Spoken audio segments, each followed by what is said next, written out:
It's the power of Grayskull. Wow, that was a good extended there. Sounds like steam escaping. Oh boy, it is news galore this week in the He-Man. Well, Indeed, yes. We had just done a video talking about the live action cast, and then Jason, just out of the blue, a few hours ago, you've gone, hey, you want some more news, Jace? Here it is in your face. Absolutely. A contributor to Reddit posted some pictures of the actors filming scenes for He-Man and the Masters of the Universe, and it gives us our very first look at Nicholas Galitzine as Prince Adam. Pink shirt and all. Look at that. My God, that shirt is working really, really hard to stay put right now. Those buttons are just hanging on, just like, Well, they are currently, you are correct, they are currently filming in England at the moment. And yeah, it's our first look. And I must say, straight away, I'm like, oh, I kind of get where they're going here. Like you said, let's a pink shirt. Let's have a look as a comparison. It's not bad. It's not bad. It's not exactly the same, Jase, but as we know, the plot for this film is very much around he's forgotten who he is, apparently. He's forgotten he's He-Man and he's on Earth and he must find out he's He-Man before he goes back to save the universe. That's the very basic thread plot to this film.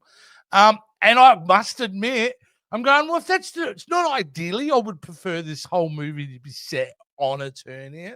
But if you're going to do that, it's not a bad way to go. And if you have a look at that image there, Jason, maybe he doesn't match exactly the pants are the purple. Style. Yeah, that's pants right. Yeah. But I think the big news from this one is the sword. That sword looks beautiful. It does. Look at that sexy, sexy sword. Oh, love it. It's on point, right? It is exactly the design from the toy designs, from the Filmation series. And I got really excited at the thought they're going to do their darndest to pay respect to this thing. They are. Now, I think that the early plot leaks about this being a Masters of the Universe story framed by a father telling their child about Masters of the Universe, I think that we can start calling that inaccurate. Yeah. Or at least not what we think it is. Maybe it'll figure in there somewhere. It looks like to me this is going to be in the vein of the Barbie movie, which, you know, it's a movie that worked. So of course they're going to try to replicate that again. So we're getting a fish out of water story. Yeah. Yeah. And I think I am not wild about that idea, but I'm going to give it a chance. I think it's all about execution, it a chance. Right? Yes. It's all about the execution, and I think tonally that's what's kind of set up. And I feel like why they've done this in a way is to kind of like, how do we introduce this universe to non-He-Man fans? And I think they're doing it by him forgetting who he really was, and him throughout the film having to discover who he truly is, that hero and warrior, and then shoot him over to Eternia. And it's a way the audience can kind of follow his journey and get introduced to Eternia. It's Hook. They're doing It's Hook.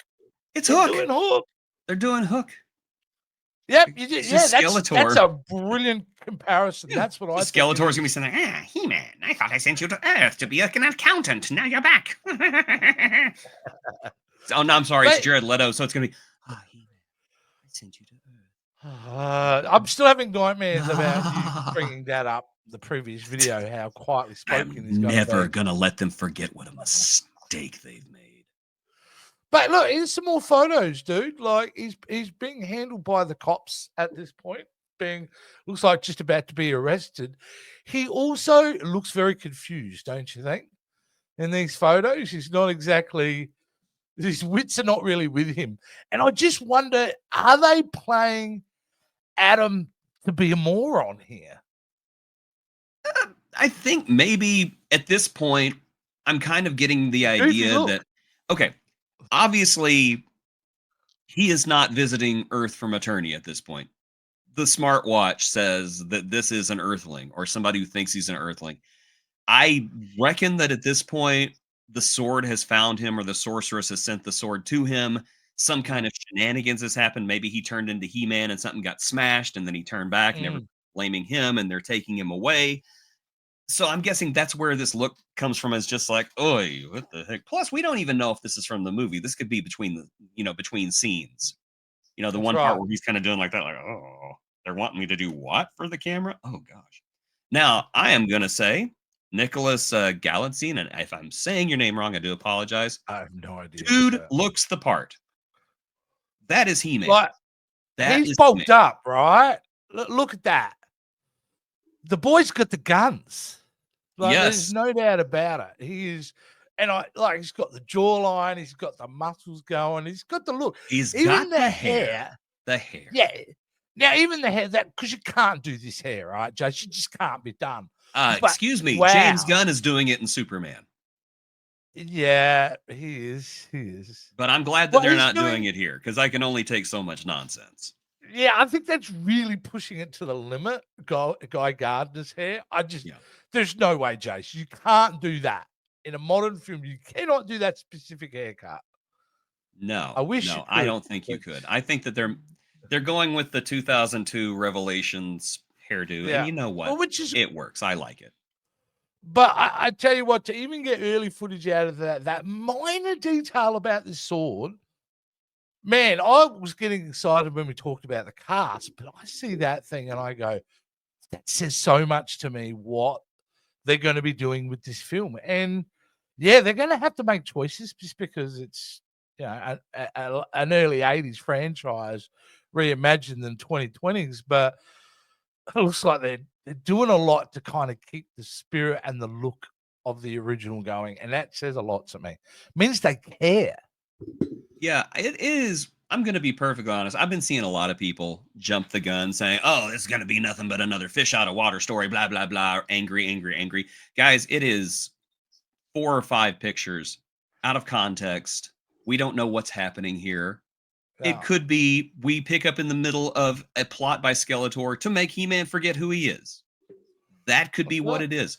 And we know Earth exists in the He-Man universe because that's where Adam's mother is from. Yeah, Mummy comes all of from this fits. All of it fits. Give it a chance. Don't freak out.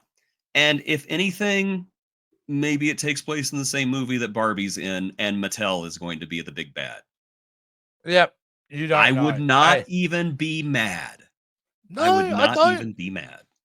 Oh, I wasn't even mad at the idea of the kid, like a father telling a bedtime story to a boy about. No, I was cool with that.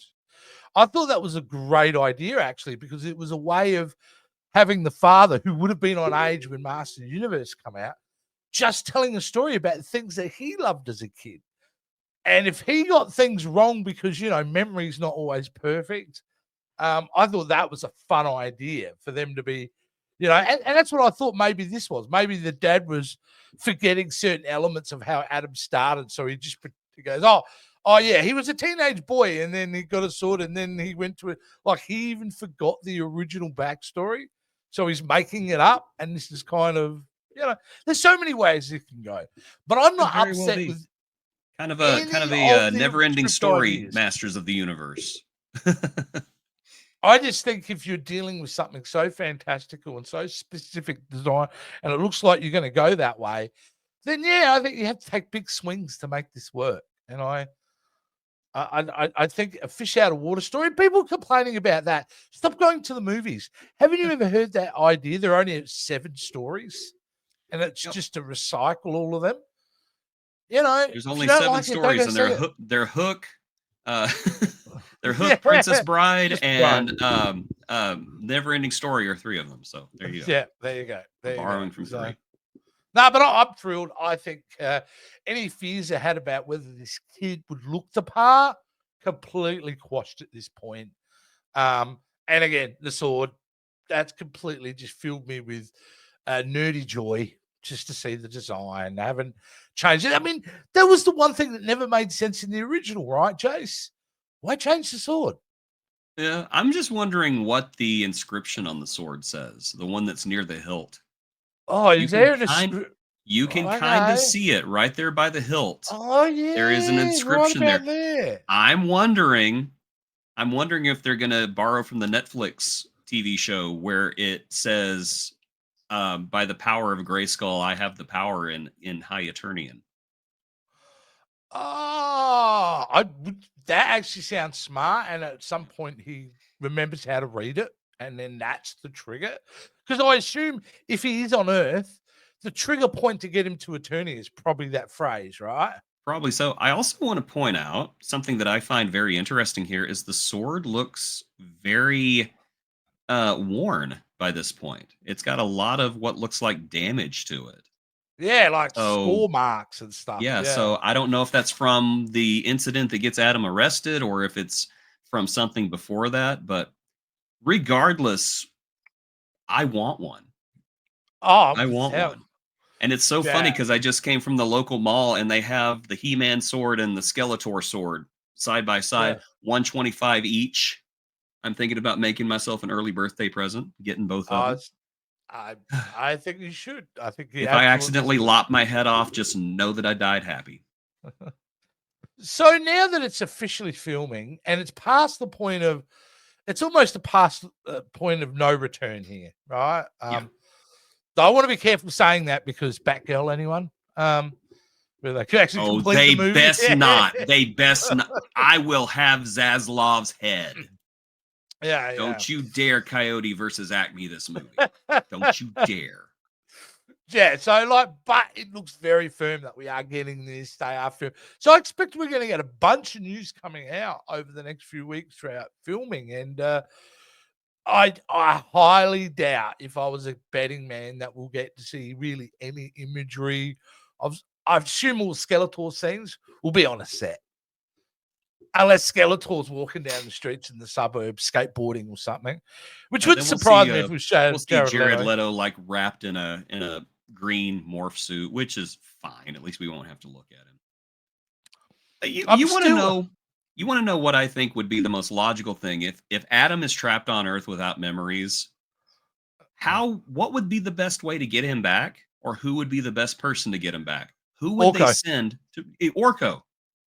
Orco. So I'm Has to be. expecting any day now that they're going to announce that Orco's in it because he's got to be. If Orco is not in this movie, we riot. If we're getting Fisto, we have to get Orco. We have to. You can't give us Fisto and not give us Orco. 100%. So, like, I absolutely think he is. I mean, like he's too much of a marketing opportunity alone, not to have in Plushies, this action movie. figures. Yes.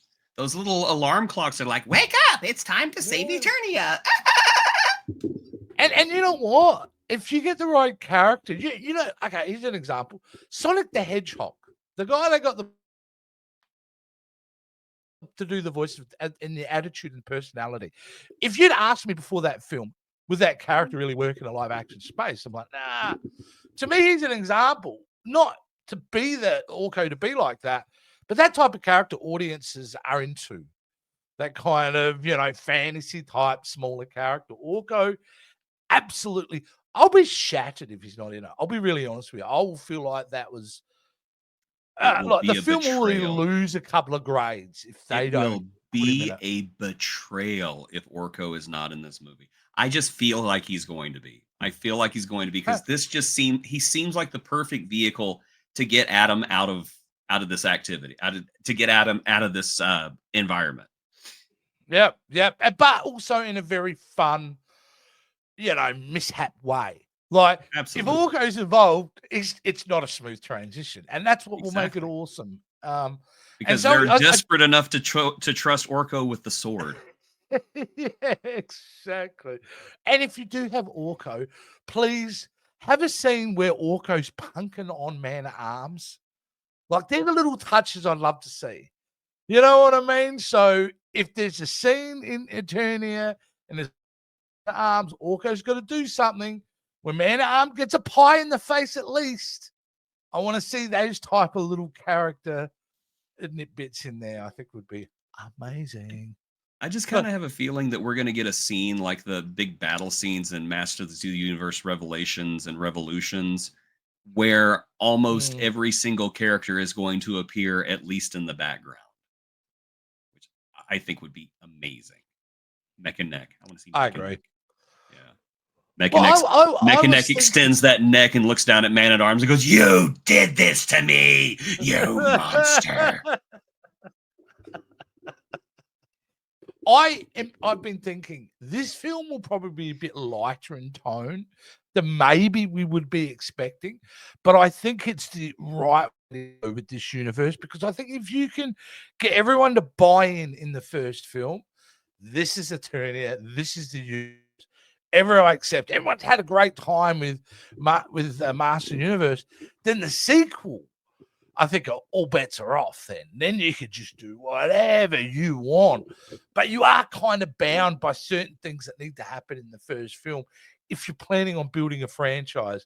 And there's no way on God's green earth are they not planning multiple films out of this franchise. Yeah. She-Ra's just waiting in the wings, just going, do well. Oh, yeah. Be a hit. Do well. Yeah, 100%. Because if you get this right, you get the look right, and everybody starts jumping on board. Holy moly, it's a cash cow for Mattel, and away we go. Well, that's it, Jase. That's great bit of news. Thanks for giving us that. You're welcome, again, mate. I didn't do anything. All I did was find it on Reddit. You found it. Now we've talked about it. So awesome stuff, Jase. And now, if you want to kick the last goal of this video, if you can tell everybody how they can support us here on Power of Grayskull. Well, my friend, you can have the power. If you visit the video description below and click on the Patreon link, you can support Jason, myself, for as little as $5 a month or more if you would like to be saucy and sexy. You can help us continue to deliver this wonderful Masters of the Universe-centric show to your YouTube mailbox every time we decide to make it. All right, Jase, that's perfection, mate. Let's finish this off with, well, thanks for watching, and you've been watching The Power of Grayskull.